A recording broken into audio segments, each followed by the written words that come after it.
కరువుకు ప్రతిరూపమైన అనంతపురం జిల్లాపై వరుణుడు కరుణించాడు. 3 రోజులుగా కురుస్తున్న వర్షాలతో జిల్లాలో వాగులు, వంకలు ఉరకలేస్తున్నాయి. చెరువులు జలకళను సంతరించుకున్నాయి. ఎగువన కురిసిన వర్షాలతో కర్నూలు జిల్లాలోని జలాశయాలు, నదులు పరవళ్లు తొక్కుతున్నాయి. శ్రీశైలం, సుంకేసుల జలాశయాలకు భారీగా వరద నీరు వచ్చి చేరుతోంది. తుంగభద్రలో ప్రవాహం పెరిగింది.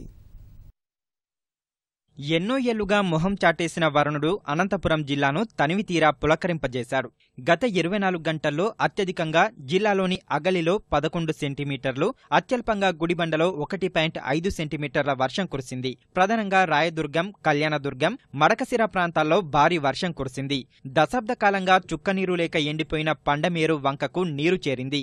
గత రాత్రి నుంచి వంక పారుతుండటంతో అనంతపురం సమీపంలోని టీవర్ వద్ద వస్తున్న నీటిని చూసేందుకు జనం భారీగా తరలివచ్చారు. 3 రోజులుగా కురుస్తున్న వర్షాలకు జిల్లాలోని 135 చెరువులకు జలకళ వచ్చింది.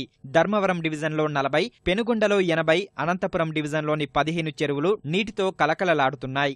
బెలుగుప్ప మండలం శ్రీరంగపురంలోని చెరువుకు 2 చోట్ల గండిపడింది. జీడిపల్లి రిజర్వాయరు సైతం కోతకు గురైంది. దానిని అధికారులు మట్టివేసి పూడ్చారు. వర్షాలు సమృద్ధిగా కురుస్తుండటంతో రైతులు వ్యవసాయ పనుల్లో నిమగ్నమయ్యారు.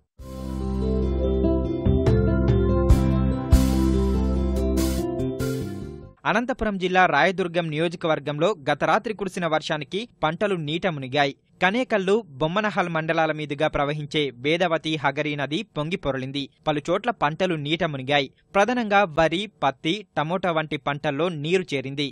ఉరవకొండ ప్రాంతంలోనూ వర్షానికి పంటలు నీట మునిగాయి.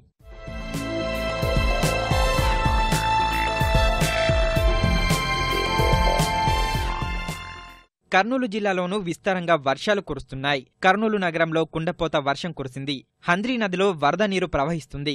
ఎగువ ప్రాంతాల్లో కురుస్తున్న వర్షాలకు జిల్లాలోని సుంకేసుల జలాశయానికి భారీగా వరద నీరు వచ్చి చేరుతోంది. 1.2 టీఎంసీల సామర్థ్యమున్న జలాశయం పూర్తిగా నిండిపోయింది.